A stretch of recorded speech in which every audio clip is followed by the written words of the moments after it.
Friends, ஒரு வாட்டி ஒரு கம்பீரமான சிங்கம் காட்டுல ஒலாத்திக்கிட்டு இருந்துச்சு.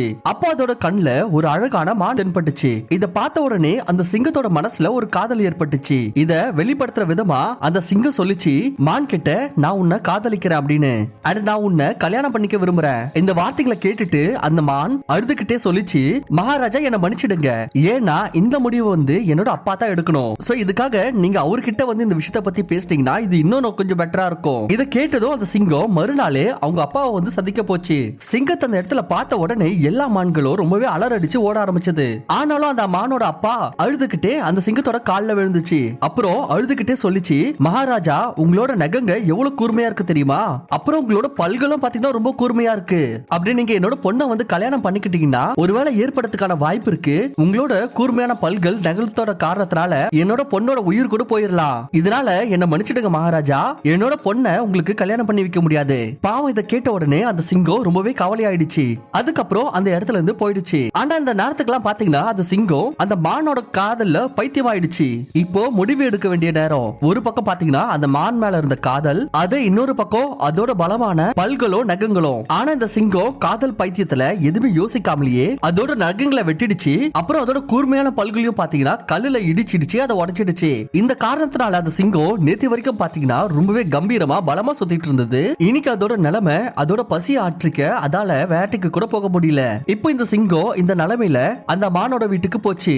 இப்போ அந்த மானோட அப்பா இந்த சிங்கத்தோட நிலைமைய பார்த்துட்டு அதோட கொம்புகளை யூஸ் பண்ணி அந்த சிங்கத்தை முட்டி முட்டி அதை காயமாக்கிடுச்சு. அதே இந்த நேரத்துல அந்த பெண்மான் எந்த காரணத்தினால இந்த சிங்கம் அதோட நகங்களையோ பல்களையோ இழந்துச்சோ, அந்த மானோ இந்த சரியான தருணத்தை பார்த்துட்டு இந்த சிங்கத்தை தாக்கி அதோட நெஞ்ச உடைச்சிடுச்சு. கடைசியில இந்த காதலோட காரணத்தினால பாவமான அந்த சிங்கம் அதே இடத்துல இறந்தும் போயிடுச்சு.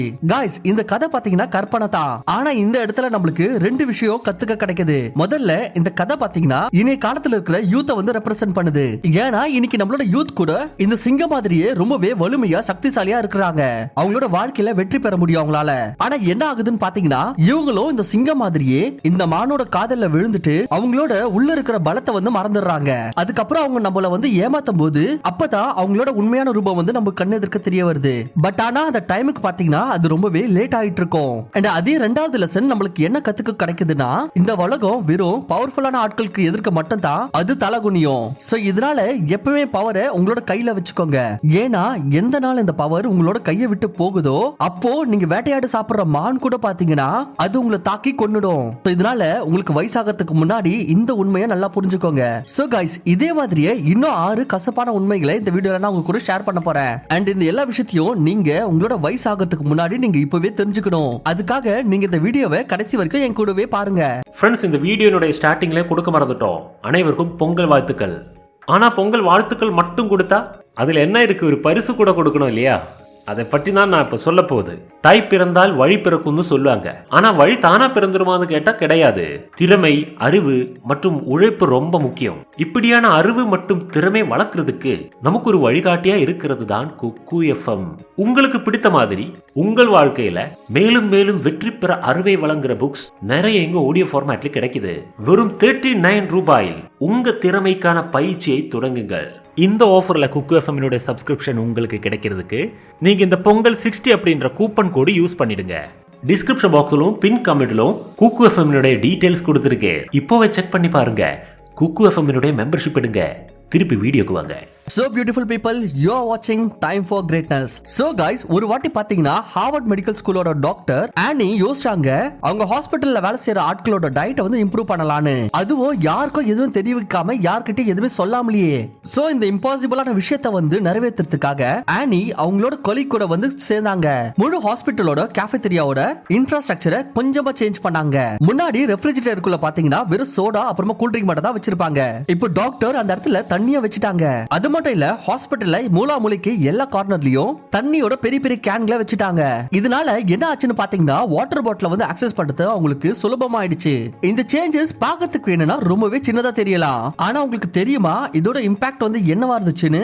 வெறும் 3 மாசத்துக்குள்ளேயே சோடா அண்ட் கோக்கோட சேல் பாத்தீங்கன்னா 11.4% கீழே விழுந்துருச்சு. அதையே வாட்டர் பாட்டிலோட சேல் பாத்தீங்கன்னா 25.8% அதிகரிச்சிடுச்சு. வெல், இந்த ரிசல்ட் பாத்தீங்கன்னா ரொம்பவே ஷாக்கிங் ஆனது தான். இதுல டாக்டர் சப்கான்ஷியஸாவே யார்கிட்டயும் எதுவுமே சொல்லாமலேயே மக்களுக்குள்ள ஒரு பாசிட்டிவ் சேஞ்ச் எடுத்துட்டு வந்துட்டாங்க. இதனால மக்களோட ஹெல்த்தும் பாத்தீங்கன்னா நல்லாவே இம்ப்ரூவ்மெண்ட் ஆச்சு. அதுவும் கூட அவங்க ஹெல்த்தியா சாப்பிடுறதுனால இது ஒரு நல்ல ஹாபிட்டாவே அவங்களுக்கு உருவாயிடுச்சு.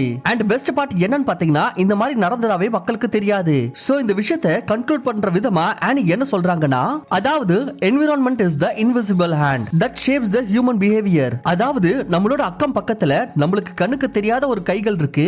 இது நம்மளோட மனித நடத்தையே பாத்தீங்கன்னா உருமாற்றி விடுது. சோ இதனால தான் நம்மளோட அக்கம் பக்கத்துல நெகட்டிவ் என்விரான்மெண்ட் இல்லாட்டி ஃப்ரெண்ட்ஸை வச்சிருந்தோம்னா அதுக்கப்புறம் நம்மளோட சப்கான்ஷியஸ் மைண்டும் பாத்தீங்கன்னா இதே மாதிரி தான் கெட்டதாயிருது. அண்ட் இதனால ஏற்படுற நஷ்டத்தை நம்ம கடைசியா அனுபவிக்க வேண்டியதா இருக்கு.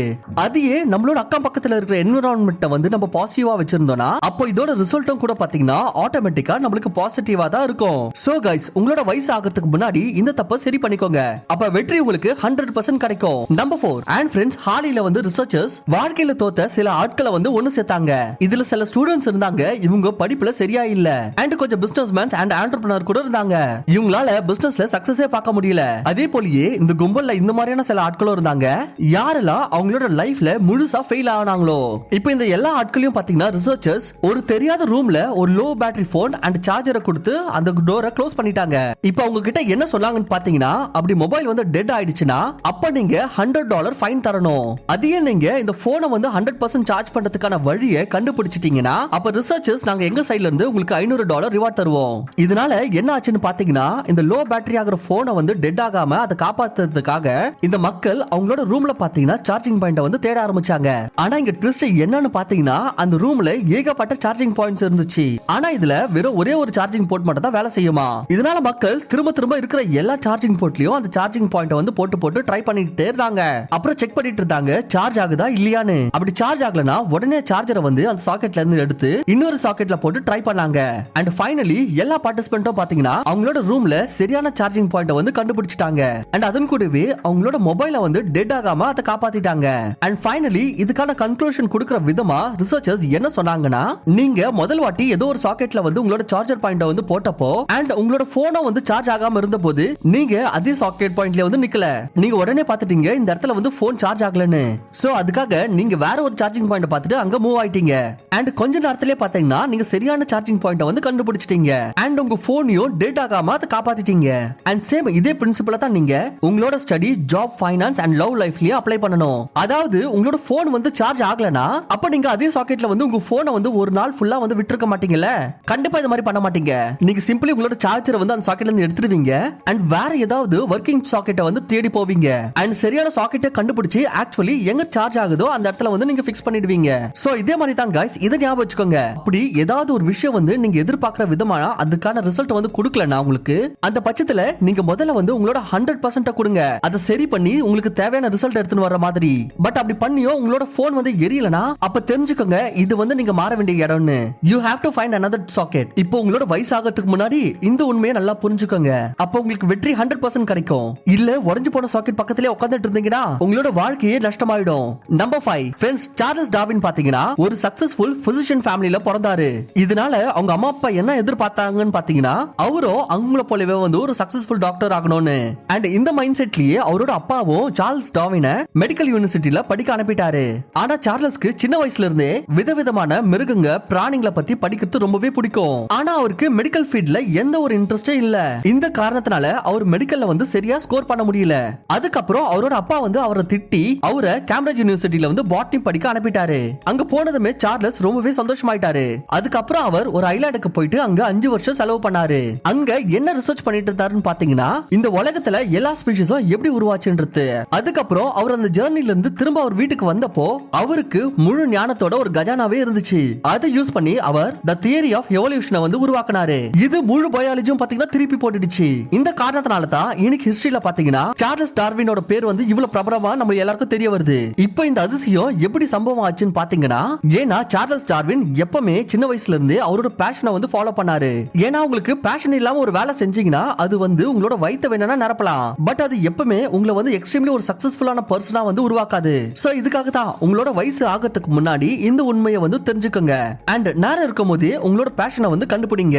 நம்பர் 6 அதே ஃப்ரெண்ட்ஸ் ஹிதின் ஷா ஒரு சக்சஸ்ஃபுல் அனாலிட்டிக்கல் பிளாட்ஃபார்ம் கிஸ் மெட்ரிக்கோட கோ-ஃபவுண்டர். அவர் என்ன சொல்றாருன்னா, ஒரு வாட்டி வந்து அவருடைய $1 million வந்து செலவு பண்ணி ஒரு வெப் ஹோஸ்டிங் கம்பெனி வந்து உருவாக்குனாரு. பட் ஆனா பாத்தீங்கன்னா ஹிதின் அண்ட் அவரோட கோ-ஃபவுண்டர் வந்து ரொம்பவே பெர்ஃபெக்ஷனிஸ்டான பர்சன். இந்த காரணத்தினால அவங்க வந்து ஒரு பெஸ்டான விஷயத்தை வந்து கிரியேட் பண்ணாங்க.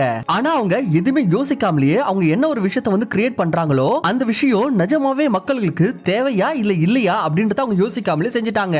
அண்ட் இந்த காரணத்தினால என்ன ஆச்சுன்னு பாத்தீங்கன்னா அவங்க உருவாக்கின பெஸ்ட் ப்ராடக்ட் மார்க்கெட்டுக்குள்ள வந்த உடனே ஃப்ளாப் ஆயிடுச்சு. ஏன்னா மக்களுக்கு இந்த விஷயத்துக்கான தேவையே இல்ல. இதனால யாருமே அதுக்கு வாங்கல. ஆனா இந்த ஃபெயிலியர் ஹிதின் ஷாக்கு வந்து ரொம்ப பெரிய லெசன் வந்து கத்து கொடுத்துச்சு. சோ இனிமேல் எப்பவுமே இந்த மாதிரியான ஒரு பொருளை வந்து உருவாக்கு எது வந்து மக்களுக்கு தேவையோ, கம்பேரிட்டிவ்லி உனக்கு வந்து பார்க்கிறதுக்கு ரொம்பவே கூலா இருக்க மாதிரி பொருளுக்கு பதிலா நீங்க பாத்தீங்கன்னா இந்த மாதிரி எதனா ஒரு பொருளை உருவாக்கிடுவீங்க. உங்களை பொறுத்த வரைக்கும் பாத்தீங்கன்னா இந்த பொருள் ரொம்பவே கூலா ரொம்பவே சூப்பரா இருக்கும். அதையே மார்க்கெட்டுக்கு வந்து உங்களோட பொருள் அதுக்கான அவசியமே இல்லாம போச்சுன்னா அப்ப நீங்க உருவாக்கின பொருள் வந்து பாத்தீங்கன்னா கீழே இருக்கிற ஆட்கள் கூட வாங்க மாட்டாங்க. சோ இதனால இது ரொம்பவே முக்கியம். நீங்க ஏதாவது ஒரு பொருளை வந்து உருவாக்குறதுக்கு முன்னாடி இதை யோசிங்க, மக்களுக்கு என்ன தேவைன்னு. அதே நம்ம இப்ப ரீசெண்டா இதெல்லாம் ஒரு எக்ஸாம்பிள் பார்த்தோம்னா ஃபிலிம் ஆதி புருஷோட மேக்கர்ஸ் கூட இதே தப்பு தான் பண்ணிட்டாங்க. காசுன்னு பாத்தீங்கன்னா அவங்க எக்கச்சக்கமா செலவு பண்ணிட்டாங்க சோ தட் அவங்க ராமாயணாவை ஒரு நல்ல விதமா காட்டலான்னு. ஆனா இந்த இடத்துல ஃபிலிம் மேக்கர்ஸ் பண்ண பெரிய தப்பு என்னன்னு பாத்தீங்கன்னா அவங்க கடைசியில ராமாயணாவை எந்த விதத்துல காட்டணும்னு அவங்க எதிர்பார்த்தாங்களோ அந்த மாதிரி நிஜமாவே மக்கள் வந்து பார்க்க விரும்புறாங்களா என்ன? அண்ட் இந்த மாதிரி அவங்க செஞ்ச தப்புக்கான காரணத்தினால லட்சக்கணக்கான மக்கள் வந்து வெறும் டீசர் பார்த்தே அந்த ஃபிலிமை பாய்காட் பண்ணணும்னு முடிவு எடுத்துட்டாங்க. இந்த தப்ப வந்து ஃபிலிம் மேக்கர்ஸ் சுதாரிச்சுப்பாங்களா இல்லையான்றது நம்மளுக்கு தெரியாது. ஆனா அதையே நீங்க இந்த லெசனை வந்து உங்களோட வயசு ஆகிறதுக்கு முன்னாடி நீங்க இதை தெரிஞ்சுக்கிட்டீங்கன்னா அண்ட் அதை நல்லா புரிஞ்சுக்கிட்டீங்கன்னா அப்ப நீங்க ஒரு சரியான லாபத்தை உங்களோட வாழ்க்கையில பார்க்கலாம். அண்ட் அதன் கூடவே உங்களோட காசு நஷ்டமாகாம நீங்க பாத்துக்கலாம். நம்பர் 7 அதே ஃப்ரெண்ட்ஸ் நம்ம மேல் கொண்டு பார்த்தோம்னா வருஷம் 1924ல ஒரு ரூமை வந்து ரெண்டா பிரிச்சுட்டாங்க. இங்க ஒரு சைடுல பாத்தீங்கன்னா 26 மகான் செஸ் பிளேயர்ஸ் வந்து உட்கார்ந்துட்டு இருந்தாங்க. அதே இன்னொரு பக்கம் ஒரு ரஷ்யன் கிராண்ட் மாஸ்டர் உட்கார்ந்துட்டு இருந்தாரு. அவரோட பேர் வந்து அலெக்சாண்டர் அலிக்கின். இங்க 26 செஸ் பிளேயர்ஸ் ஒரே நேரத்துல அலெக்சாண்டர் கூட செஸ் விளையாடிட்டு இருந்தாங்க. ஆனா இருக்கத்திலேயே ரொம்பவே ஆச்சரியப்பட வேண்டிய விஷயம் என்னன்னு பாத்தீங்கன்னா இங்க இருக்கிற எல்லா செஸ் பிளேயர்ஸும் அவங்களோட செஸ் போர்டை வந்து பார்க்க முடியும். அதே இன்னொரு பக்கம் பாத்தீங்கன்னா அலெக்சாண்டரோட கண்ணு வந்து பாத்தீங்கன்னா ஒரு துணியால மூட வச்சுட்டாங்க. இப்போ ஒவ்வொரு வாட்டி எதனா ஒரு பிளேயர் அவங்களோட மூவ் வந்து பண்ணாங்கன்னா அப்ப அங்க இருக்கிற ஒரு ஆள் வந்து ஓடி போய் அலெக்சாண்டர் கிட்ட அந்த மூவ பத்தி சொல்லுவாரு. அதுக்கப்புறமா அலெக்சாண்டர் வந்து அவரோட மூவ வந்து அந்த ரன்னர் கிட்ட கொடுத்து அந்த இடத்துல நகர்த்த சொல்லுவாரு. அதுக்கப்புறம் அந்த ரன்னர் ஓடி போய் அலெக்சாண்டர் கொடுத்த இன்ஸ்ட்ரக்ஷன் மாதிரியே அங்க செஸ் போர்ட்ல இருக்கிற காயினை வந்து மூவ் பண்ணுவாரு. இந்த கேம் பாத்தீங்கன்னா முழுசா 12 மணி நேரம் நடந்துச்சு. அண்ட் ஃபைனலா ரிசல்ட் என்ன வந்துச்சுன்னு பாத்தீங்கன்னா அலெக்சாண்டர் தனியாவே 26 கேம்ல 16 கேம்ஸ் வந்து வின் பண்ணாரு. இந்த பிளைண்ட் ஃபோல்டர் செஸ் பாத்தீங்கன்னா முழு உலகமே ரொம்பவே பாப்புலர் ஆயிடுச்சு அந்த நேரத்துல. ஏன்னா யாருமே இந்த வரைக்கும் அவங்களோட மைண்டோட எபிலிட்டியை வந்து இந்த அளவுக்கு வந்து யாருமே டெஸ்ட் பண்ணல. அதே ஒரு பர்சனுக்கு பாத்தீங்கன்னா நார்மலா செஸ் விளையாடுறது ரொம்பவே கஷ்டமா இருக்கும். அதே அலெக்சாண்டர் பாத்தீங்கன்னா கண்ணு மூடிக்கிட்டு ஒரே நேரத்துல 26 பேர் கூட வந்து செஸ் விளையாடினாரு. சோ இதனால மக்கள் வந்து இது ரொம்பவே ஆச்சரியமா பார்த்தாங்க. அதுக்கப்புறம் ஏகப்பட்ட ரிசர்ச்க்கு அப்புறமா மக்களுக்கு இது வந்து தெரிய வந்துச்சு அலெக்சாண்டருக்கு சின்ன வயசுல இருந்து செஸ்னா ரொம்பவே பிடிக்குமா. ஆனா அவர்கிட்ட செஸ் போர்டே இல்ல. அந்த காரணத்தினால அவர் வந்து அவரோட மைண்ட்லயே செஸ் போர்டும் அண்ட் அதுல இருக்கிற பீசஸையும் பாத்தீங்கன்னா ரிமெம்பர் பண்றதுக்கான கேப்பபிலிட்டி வந்து அவர் பில்ட் பண்ணிக்கிட்டாரு. ஆனா அவரோட லைஃபோட டர்னிங் பாயிண்ட் வந்து எப்ப வந்துச்சுன்னா அவர் பெர்லின்ல வந்து செஸ் வந்து காம்படிஷனுக்கு போனப்போ. ஆனா அங்க என்ன ஆச்சுன்னு பாத்தீங்கன்னா போலீஸ்காரங்க வந்து அவரை புடிச்சிட்டு போயிட்டாங்க அண்ட் அவரை ஜெயில போட்டுட்டாங்க. அண்ட் அந்த நேரத்துல அவர் தனிமையா இருந்தாரு. சோ போரிங்ல இருந்து தப்பிக்கிறதுக்காக அவர் என்ன பண்ணாருன்னு பாத்தீங்கன்னா அலெக்சாண்டர் அவரோட மைண்ட்லயே சின்ன வயசுல ட்ரை பண்ண மாதிரி அவரோட மைண்ட்லயே வந்து செஸ் விளையாட ஆரம்பிச்சிட்டாரு. அங்க அவர் எல்லா செஸ் பீசஸையும் வந்து தனித்தனியா வந்து மூவ் பண்ணி கேமை வின் பண்றதுக்கு முயற்சி பண்ணாரு. இந்த காரணத்தினால பாத்தீங்கன்னா அவரோட மைண்ட் வந்து எவ்வளவு ஷார்ப் ஆச்சு. இதனால அவர் அந்த தருணத்துல 26 பேர் கூட வந்து ஒரே நேரத்துல செஸ் விளையாட முடியாத மாதிரி ஆயிடுச்சு. அண்ட் அதுல ஏகப்பட்ட ஆட்களையும் வின்னும் பண்ணாரு. இந்த வழியா அவர் உலகத்துல இருக்கிற பெரிய பெரிய சயின்டிஸ்ட் எதிர்க்க இத வந்து சாபிதம் பண்ணி காமிச்சாரு. உங்களோட மைண்ட் வந்து பாத்தீங்கன்னா ஒரு லிமிட்லெஸ் பவரை வந்து அட்டைன் பண்ற எபிலிட்டி இருக்குது. வேற அதுக்கான அவசியம் என்னன்னு பாத்தீங்கன்னா நீங்க டெலிபரேட்டா அதை வந்து பிராக்டிஸ் பண்ணணும் அவ்வளவுதான். சோ இது மாதிரி பண்றதுனால நீங்க உங்களோட மைண்டோட லிமிட்லெஸ் பவரை வந்து நீங்க அன்லாக் பண்ணலாம். அண்ட் இது ஃபைனலா பாத்தீங்கன்னா உங்களை ஒரு ஜீனியஸ் பர்சனாவே உருவாக்கிடும். ஆனா ஏகப்பட்ட ஆட்கள் அவங்களுக்கு வந்து இந்த உண்மை தெரியாமலே போயிடுது அவங்களுக்கு வந்து கடைசியா வயசாகிற வரைக்கும். ஆனா நீங்க இந்த தப்பை எப்பவுமே செய்யாதீங்க. அண்ட் அதன் கூடவே கமெண்ட் செக்ஷன்ல சொல்லுங்க உங்களுக்கு இதுல எந்த லெசன் வந்து ரொம்பவே பிடிச்சிருந்துச்சுன்னு. And friends by the time நீங்க இன்னும் நம்மளோட சேனலை வந்து சப்ஸ்கிரைப் பண்ணலனா அந்த பெல் பட்டனை பிரஸ் பண்ணி நம்மளோட சேனலையும் சப்ஸ்கிரைப் பண்ணிக்கோங்க. And at last thank you for வாட்சிங். நான் உங்களை இன்னொரு நல்ல வீடியோல சந்திக்கிறேன்.